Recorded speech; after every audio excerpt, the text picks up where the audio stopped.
Gece tam 01 ile 03 arası. Hani aniden gözleriniz fal taşı gibi açılır ya, uyandınız mı hiç böyle? Çoğumuz bunu ya işte strestendir veya basit bir uyku problemi deyip geçiştiririz. Ama bugün inceleyeceğimiz o çarpıcı ezoterik sağlık rehberine göre bu durum çok daha derin bir şeyin habercisi olabilir. Ağır yükler altında ezilen bir karaciğerin adeta imdat çağrısı.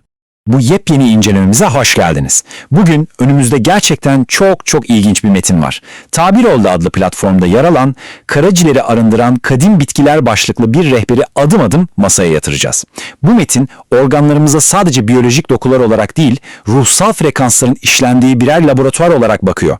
İçindeki o kadim ritüelleri, bitkisel simyayı ve iddia edilen ruhsal şifa yöntemlerini tamamen tarafsız ama bir o kadar da meraklı bir gözle hep beraber inceleyeceğiz. Bugünkü yol haritamız şöyle. Önce karaciğer ruhun laboratuvarı diyeceğiz. Sonra öfke ve toksinlerin yüküne bakıp arındırıcı kadim bitkileri inceleyeceğiz. Ardından o meşhur kozmik karaciğer temizliği ritüeli ve son olarak da altın arınma çayıyla toparlayacağız. Hadi başlayalım.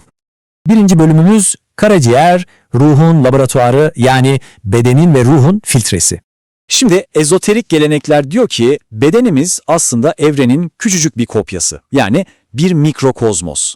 Karaciğer ise, bakın burası çok ilginç, sadece yediğimiz o fiziksel gıdaları süzmüyor, etrafımızdan böyle sünger gibi çektiğimiz o ağır, yorucu, ruhsal enerjileri de temizleyen boyutlar arası bir filtre aslında.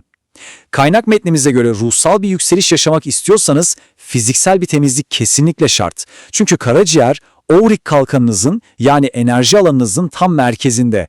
Bedeniniz arınmadan prana denilen o gizli yaşam enerjisinin serbest kalamayacağı, dolayısıyla ruhun o yüksek frekanslara asla uyumlanamayacağı iddia ediliyor. Geldik ikinci bölüme. Öfke ve toksinlerin yükü. Namı diğer öfkenin tahtı. Peki bu muazzam enerji merkezine ne tıkıyor dersiniz? Kadim Doğu tıbbına göre her organın bir duygu frekansı var. Karaciğer de resmen öfkenin tahtı. Ama hani öyle anlık sinirlenmelerden, trafikte kornaya basmalardan falan bahsetmiyoruz. Metnin sıkça sorulan sorular kısmında çok net bir uyarı var. İçinize attığınız o kızgınlıklar, kıskançlık, bir türlü affedememe durumu ya da o meşhur neden hep benim başıma geliyor dediğimiz kurban psikolojisi var ya, işte bunların hepsi karaciğerde kapkara, durağan bir enerjiye dönüşüp kanalları tıkayan asıl suçlarmış. Buradaki en can alıcı nokta kadim şifacı Aydin Salih'in şu sözünde gizli. Karaciğerin tıkanması, basiretin kapanmasıdır. Ne kadar çarpıcı değil mi? Yani fiziksel olarak toksisite arttığında ruhsal pencereniz de lekeleniyor, vizyonunuz bulanıklaşıyor. Basiret derken o ruhsal gözden, içgörüden bahsediyoruz. Bu toksik çamur yüzünden perdeleniyor resmen. Kaynağımız diyor ki, kanı temizleyemeyen bir karaciğer, zihne sürekli karanlık enerji, korku ve vesvese, yani böyle anlamsız kurultular pompalar. Yani gündelik hayatta hissettiğiniz o tahammülsüzlükleriniz, bitmek bilmeyen sinir harpleriniz var ya, belki de sadece psikolojik bir kriz değil, karaciğerinizin beni artık arındır diye attığı fiziksel bir imdat çığlığı. Üçüncü bölümümüz, arındırıcı kadim bitkiler, yani tabiatın simyacıları. Madem sorun bu kadar derin, çözüm nerede? Tam bu noktada doğanın laboratuvarına, o meşhur simyacılara geliyoruz. İlk başrol oyuncumuz deve dikeni, İngilizce adıyla milk thistle. Ekranda gördüğünüz bu tablo, mikroskobik bilimle ezoterik iddiaların nasıl örtüştüğünü harika özetliyor aslında. Sol tarafa bakın, bilim diyor ki silimarin maddesi toksinleri bloke eder, hücreyi yeniler. Sağ tarafa bakıyoruz, spiritüel iddia ne? Aurik bir kalkan oluşturur, hücresel hafızadaki o ağır öfkeyi ve acıları siler atar. Düşünsenize, hücre zarının güçlenmesiyle ruhsal zırhın güçlenmesi resmen birbirinin aynı. İnanılmaz bir paralellik. İkinci simyacımız ise hepimizin bildiği kara indiba. Köklerinde adeta güneş ışığını taşıdığına inanılıyor. Fiziksel olarak çok güçlü bir koleretik etki yaratıyor. Yani safra akışını öyle bir tetikliyor ki o toksik çamuru süpürüp atıyor bedenden. İşin spiritüel tarafındaysa işte bu safra akışıyla beraber içimizdeki o karanlığı aydınlığa çevirdiği, kanallarda sıkışıp kalmış o bayat ölü enerjiyi söküp attığı söyleniyor. Geçelim dördüncü bölüme, kozmik karaciğer temizliği ritüeli, kadim arınma simyası.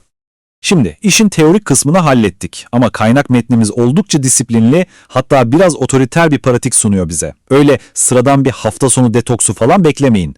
Bu Aydin Salih'in öğretisine dayanan evrensel döngülerle uyumlu bir arınma. Birincisi, zamanlama rastgele değil. Ayın küçülme fazında yapılıyor ki beden toksinleri daha kolay bıraksın.